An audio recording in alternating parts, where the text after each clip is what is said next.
Dieu a sa façon de faire les choses.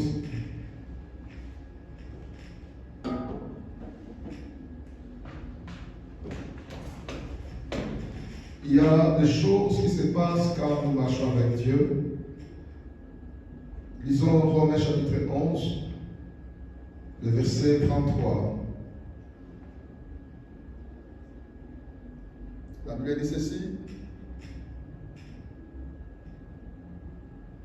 Quelle profondeur ont la richesse, la sagesse de la connaissance de Dieu, que ses jugements sont insondables et ses voies impénétrables. En effet, qui a connu la pensée du Seigneur, ou qui a été ce conseiller, qui lui a donné le premier pour être payé en retour? C'est de lui et par lui, et pour lui que sont toutes choses. À lui la gloire dans tous les siècles. Amen.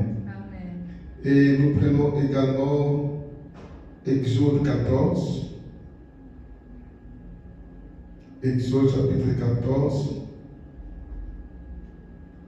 le verset 4e. La Bible dit ceci: j'endurcirai le cœur de Pharaon et il les poursuivra. Mais Pharaon et toute son armée serviront à faire éclater ma gloire. Et les Égyptiens sauront que je suis l'Éternel. Et les enfants d'Israël firent ainsi. Amen. Je voudrais, comme je le dis, parler sur les voies de Dieu, marcher avec Dieu. Quand on marche avec le Seigneur, c'est qu'il y a des voies que Dieu a tracées. Dans Exode 33, Moïse a dit à Dieu: marche avec nous. Alléluia. Quand Dieu disait à Moïse: je ne marcherai pas avec ce peuple a un courroïde, je ne peux pas marcher avec eux. Moïse a dit: Seigneur, je te trouve grâce à tes yeux, marche avec nous. Et Dieu dit: je marcherai avec vous. Mais Moïse dit: Seigneur, si nous avons trouvé grâce à tes yeux, il y a deux choses: marche avec nous et distingue-nous. Alléluia. Et je voudrais parler ici sur marcher avec Dieu. Oh, quand on marche avec Dieu, il y a des choses qu'il faut comprendre. La Bible dit: Dieu est le Dieu qui se cache. Comment marcherons-nous avec un Dieu qui se cache? Alléluia. Amen. Or, le Dieu qui se cache, pour marcher avec ce Dieu, la première chose, il faut que ce Dieu-là lui-même se révèle. Alléluia. Amen. C'est lui, Dieu qui se cache, c'est lui-même qui sait là où il s'est caché. Et c'est lui-même qui se révèle. Donc celui qui veut marcher avec Dieu doit premièrement saisir la révélation de Dieu qui marche avec lui. Et la Bible dit: est-ce que deux personnes marchent-ils ensemble sans pour autant s'accorder? Donc la deuxième chose, quand on veut marcher avec Dieu, il y a un accord. Alléluia. On ne marche pas avec Dieu sans un accord. Quand je parle de l'accord, il y a ici alliance. Mais je voudrais ici ce soir parler premièrement de la dimension de la révélation quand on marche avec Dieu. Pour bien marcher avec Dieu, Dieu doit se révéler. Donc celui qui marche avec Dieu doit être en mesure de saisir la révélation de Dieu qui marche avec lui. Quand je parle de la révélation, connaître qui est ce Dieu, connaître sa capacité, sa puissance, connaître de quoi il est capable de faire. Alléluia. Amen. Donc, dans le foi de Dieu, si on n'a pas la révélation de Dieu qui marche avec nous, nous marcherons avec Dieu, mais tout en murmurant, tout en pleurant. Cependant, Dieu marche avec nous. Juste parce qu'on n'a pas la révélation, on va marcher avec des inquiétudes. On va marcher avec des murmures. Pourquoi? Parce qu'on n'a pas la révélation. Et si je parle, je vois ici l'image après la résurrection de Jésus. La Bible dit: les femmes sont parties très tôt le matin et ils ont trouvé que le tombeau était vide. Et les disciples aussi sont partis. Ils sont revenus avec le même témoignage. Et Pierre même est revenu avec le linge qu'il avait trouvé dans le tombeau du Seigneur. Et il a témoigné que le Seigneur est ressuscité. Mais au milieu de ces disciples-là, il y avait un autre groupe de gens qui, eux, ne sont pas partis à la tombe du Seigneur. Et ils n'avaient n'avaient pas l'évidence que Jésus était ressuscité. Mais ce qu'ils savaient, ce sont les témoignages de ce que les autres disaient. Ce que les femmes ont dit, ce que les autres disaient, on parlait, y compris Pierre. Mais pour eux, ils se disaient, mais qu'est-ce qui se passe? Alors ils étaient inquiets, touchés. Et pendant la nuit, ils se sont dit, on ne restait pas ensemble avec eux. Rentrons chez nous. Ils rentraient chez eux à Emmaüs. Chemin faisant, la Bible dit, le Seigneur est apparu au milieu d'eux. Ils étaient deux. Il y a une troisième personne qui est apparue, qui commençait à marcher avec eux. Et la Bible dit, le Seigneur leur posa la question, de quoi discutez-vous pour être si inquiet? Alléluia. Pour être si triste, pour être si abattu. Alléluia. Celui qui leur pose la question, c'était le Seigneur qui marchait avec eux. Mais la Bible dit, leurs yeux ne pouvaient pas le voir. Alléluia. Et ils ont répondu, dit Seigneur, il dit, monsieur, mais tu es le seul ici aujourd'hui en Israël de ne pas savoir ce qui s'est passé. Il leur dit quoi? Il dit, mais c'est Jésus qui était un prophète, puissant en parole et en l'œuvre. Alléluia. Puissant en parole et en œuvre. Il était mort il y a 3 jours. Et ce matin, les femmes sont venues nous dire qu'il n'est plus dans le tombeau, il est ressuscité. Alléluia. C'est lui de qui il donne ce témoignage. C'est la personne qui marchait avec eux. Alléluia. La personne qui faisait route avec eux. Mais ils ne pouvaient pas le voir. Pourquoi? Parce que leurs yeux ne le permettaient pas. Amen. Ce n'est pas qu'ils marchaient les yeux fermés. Les yeux étaient ouverts. Pas qu'ils pouvaient voir le chemin d'Emmaüs. Mais une seule chose. Leurs yeux pouvaient regarder Jésus. Mais leurs yeux ne pouvaient pas voir Jésus. Parce qu'il y a une différence entre regarder quelqu'un et voir quelqu'un. Alléluia. David donne ce témoignage. Il dit, lorsque j'étais qu'une masse informe, il dit, Seigneur, tes yeux me voyaient. Alléluia. Oh, qu'est-ce que Dieu voyait dans cette masse informe? Dans cette masse informe, là où tout le monde voyait David comme un petit berger. Un jeune garçon pouvait envoyer dans la brousse garder les brebis. Même son père envoyait en brousse garder les brebis. Mais le Dieu qui voyait David, il voyait David non seulement un petit berger, mais il voyait au-delà, il voyait un roi. Alléluia. Amen. Les yeux pouvaient regarder, mais ne pouvaient pas voir. Laisse-moi te dire une chose. Les hommes qui ont la révélation de votre destinée ne vont pas vous regarder comme tout le monde. Les gens qui n'ont pas la révélation vous regardent et ils peuvent vous insulter, dire tout ce qu'ils peuvent dire. Tout simplement parce qu'ils n'ont pas la révélation de qui vous êtes. Le jour où ils auront la révélation, ils vont aller au-delà de regarder. Ils vont commencer à voir. Qu'est-ce qu'ils verront? Ils verront ce que Dieu a mis en vous. Ils verront ce que vous êtes. Parce qu'ils ne voient pas ce que vous êtes par manque de révélation, ils peuvent vous traiter comme ils peuvent les traiter. Alors ne faut pas les condamner. Laissez-les comme ça jusqu'au jour où Dieu leur accordera la révélation.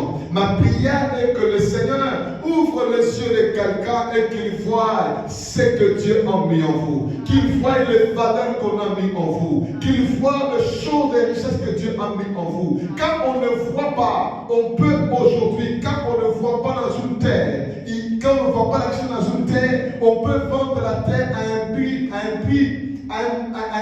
prix dérisoire, juste parce qu'on ne voit rien. Mais ceux qui voient, ceux qui ont la révélation de la terre, ils sont prêts à tout vendre pour gagner la portion de terre. C'est ce que le Seigneur a dit. C'est lui qui voit, qui connaît la valeur du royaume. Il sera prêt à vendre tout juste pour gagner le royaume. Pourquoi? Parce qu'il connaît la valeur. C'est pour dire quand on n'a pas la révélation, on peut passer à côté de l'essentiel. Et la Bible dit ces hommes marchaient. Pendant qu'ils marchaient, le Seigneur commença à leur parler, à commencer par Moïse, par la loi. Il leur parle le prophète, il leur parle de Jésus, comment il devait mourir, comment il devait souffrir, comment il devait ressusciter. Et pendant qu'ils marchaient, ils sont arrivés là où ils devaient entrer. Mais la Bible dit le Seigneur voulait aller plus loin, mais ces hommes l'ont arrêté. Il dit non, messieurs, ne passe pas, c'est la nuit, dors avec nous. Demain, tu vas continuer le chemin. Et quand le Seigneur entre dans leur maison, ces gens, malgré qu'ils n'avaient pas la révélation de voir que le Seigneur, mais néanmoins, ils gardaient l'enseignement de l'hospitalité de Jésus. Quand ils sont entrés, ils ont pris le pain, ils ont donné, ils ont servi. Et pendant qu'ils ont mis le pain sur la table, or, dans la manière des hommes, l'invité ne sert pas les propriétaires de la maison. Ce sont les propriétaires de la maison qui servent l'invité. Mais quand il entre, il prend le pain dans la maison d'autrui. Il coupe le pain, il rendit grâce et il commence à distribuer à ces deux personnes. Eux qui étaient les propriétaires de la maison. Au lieu que les propriétaires de la maison puissent rompre le pain et lui donner, mais c'est lui qui a rompu le pain. Quand il rendit grâce, il romput le pain. En rendant grâce, il s'est identifié au pain. En ne rompant, il donne à chacun d'eux un morceau. Lorsque chacun d'eux reçoit son petit morceau de pain, la Bible dit au même moment qu'ils ont reçu chacun son morceau de pain, leurs yeux s'ouvrirent. Alléluia. Leurs yeux s'ouvrirent. L'expression leurs yeux s'ouvrirent, c'est pas qu'ils ne voyaient pas, c'est pas que les yeux étaient fermés. Ça dit la dimension de voir, la révélation de découvrir l'homme qui était avec eux. Ils ne pouvaient pas la voir aussi longtemps qu'ils n'avaient pas saisi la révélation.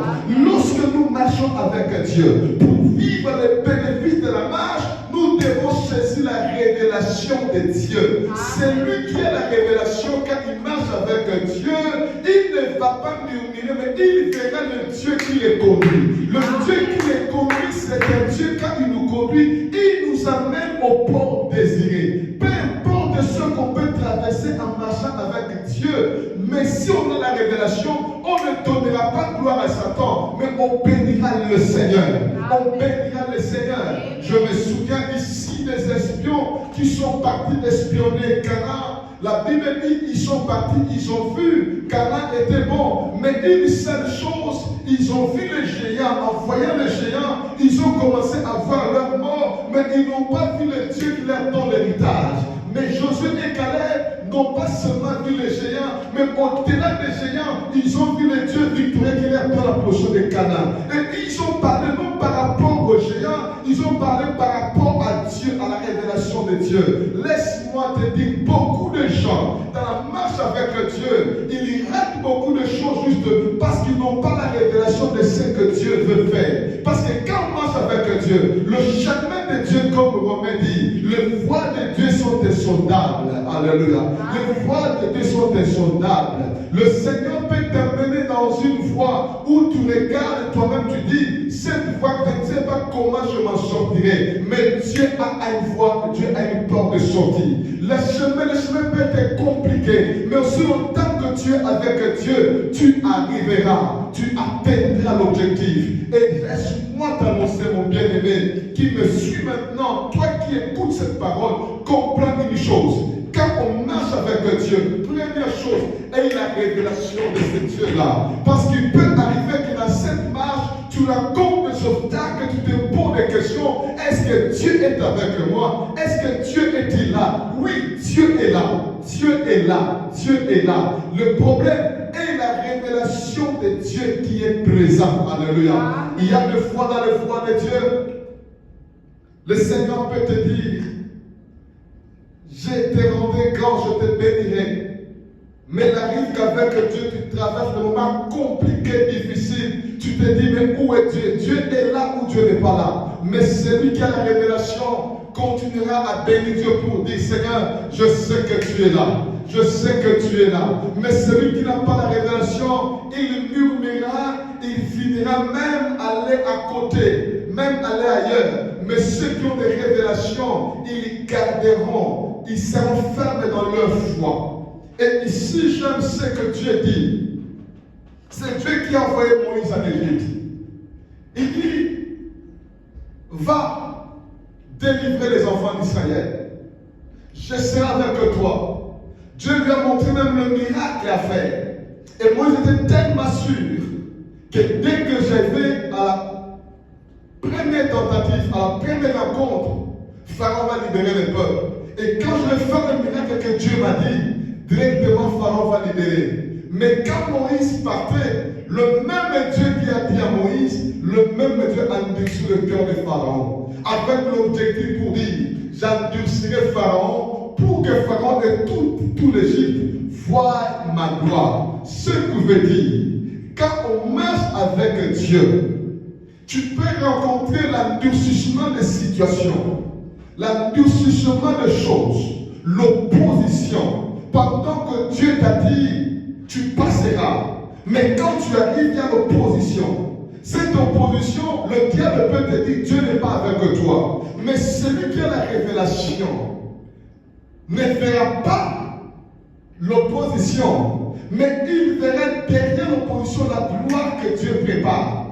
Parce que l'endurcissement de Pharaon était une occasion pour que Dieu fasse éclater sa gloire. C'est pourquoi celui qui marche avec Dieu, dans le foi de Dieu, si tu as la révélation de Dieu qui marche avec toi, même si tu rencontres l'opposition, l'obstacle, et que cette opposition a tué plusieurs, et toi aussi tu es en train d'affronter cet obstacle-là, pour toi ne vois pas la mort, vois le Dieu qui va faire éclater sa gloire par cet obstacle-là. Pour celui qui marche avec Dieu, éclate la révélation. L'obstacle, c'est une opportunité pour que Dieu déclare sa gloire dans sa vie. Comprends une chose, mon bien-aimé. Tout obstacle, toute opposition, tout problème que tu rencontres, mais si tu marches avec Dieu, comprends la révélation que cet obstacle, c'est une clé, c'est une porte où Dieu veut déclencher sa gloire dans ta vie.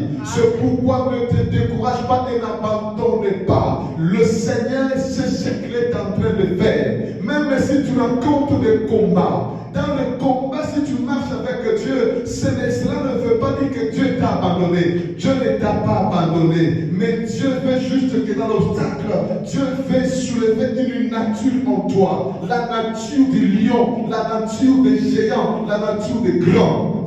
Ici, je pense à Jacob.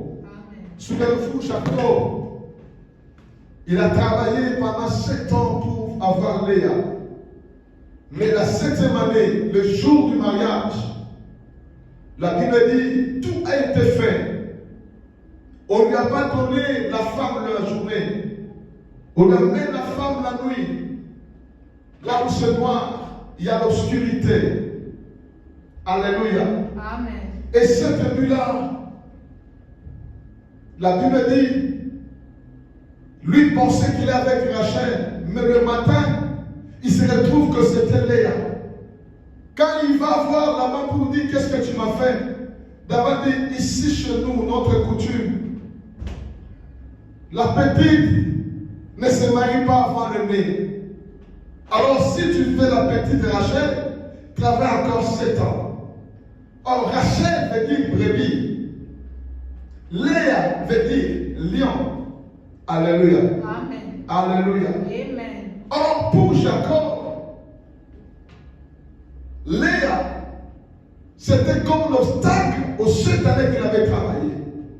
Mais dans la pensée de Dieu, Dieu ne pouvait pas donner Jacob la dimension de brebis.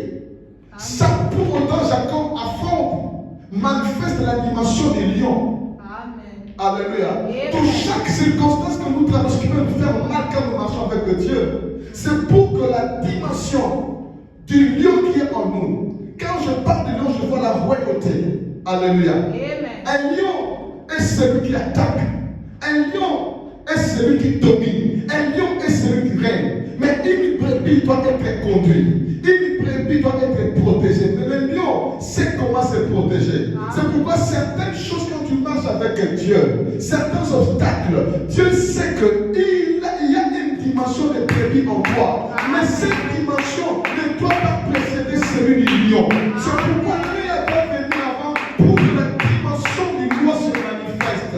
C'est pourquoi je te dis, celui qui marche avec Dieu et la révélation que chaque obstacle, Dieu sait que cet obstacle en toi, il y a une dimension de lion qui va le surmonter. Et si tu ne comprends pas cela, tu resteras là comme un agneau. C'est pourtant Dieu veut que tu sois un lion. C'est pourquoi quand tu marches avec Dieu, le obstacle ne vient pas pour nous enterrer, mais ça vient pour manifester la nature du roi, la nature du lion en nous, la nature de celui qui domine en nous. Alléluia. Voilà mon bien-aimé, ce message que je voulais que nous puissions partager ce soir.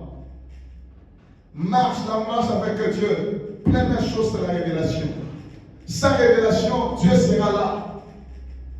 Mais il n'y aura rien. Alléluia. Amen. Sans révélation, Dieu sera avec toi. Mais tu vas pleurer comme si Dieu est absent. Juste parce qu'on n'a pas la révélation. Mais celui qui a la révélation, même les situations difficiles, là où les autres pleurent, lui peut être en train de chanter. Parce qu'il va au-delà. Alléluia. Il va au-delà. Pendant que la fille, tout le monde pleurait la fille de Jairus. Mais celui qui avait la révélation de la vie, Jésus, il arrive pendant que tout le monde pleure. Il aime de vous faire des bruits. Comment tu peux dire aux gens qui pleurent une personne qui est morte? Ils ont mal dans les cœurs, mais toi tu leur dis, vos larmes là, vos cris là, ce sont de bruit. Taisez-vous. Alléluia. Amen. On peut dire, mais qui est cet homme? Mais c'est parce que Jésus avait la révélation de la vie après la mort. Il avait la révélation. Il était celui qui est la vie de la résurrection. Il savait que cette mort-là, c'est pour que la gloire de Dieu se manifeste. C'est pourquoi quand il entre, il n'a pas prié pour la jeune fille. Il dit seulement, jeune fille, lève-toi. Alléluia. Amen. Alléluia. Amen. Alléluia. Amen. Laisse-moi te dire, quand on marche avec Dieu, tout ce que nous vivons comme obstacle ne va pas nous enterrer. Ce sont des choses que Dieu a mises pour déclencher sa gloire, pour manifester sa gloire. Si tu rencontres des combats, c'est parce qu'il y a une dimension de lion en toi qui doit se manifester. Avant d'atteindre la dimension de la brebis, Dieu veut d'abord que la dimension du lion soit manifeste. Donc la marche avec Dieu, Dieu lui-même, c'est un grand lion. Alléluia. Alléluia.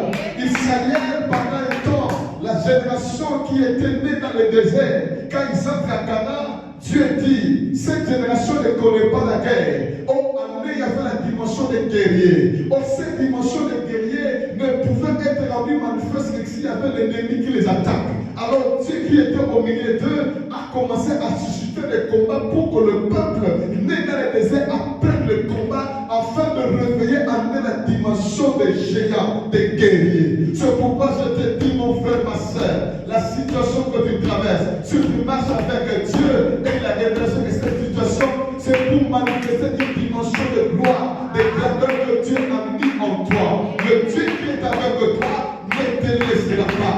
Et la révélation que ce Dieu est avec toi, et la révélation que ce Dieu ne t'abandonnera pas, il t'amènera là où il veut que tu arrives. Amen. Amen. Que Dieu vous bénisse. Nous avons prié le Seigneur. Notre prière est que Seigneur, ouvre-moi les yeux. Au-delà de tout ce que je vois, je traverse, donne-moi la révélation, la lumière de voir, de comprendre que Seigneur, toi, tu es avec moi. Tu ne me laisseras pas. Alléluia. Amen. Quand on marche avec Dieu, certaines circonstances qui viennent, c'est pour que Dieu te distingue.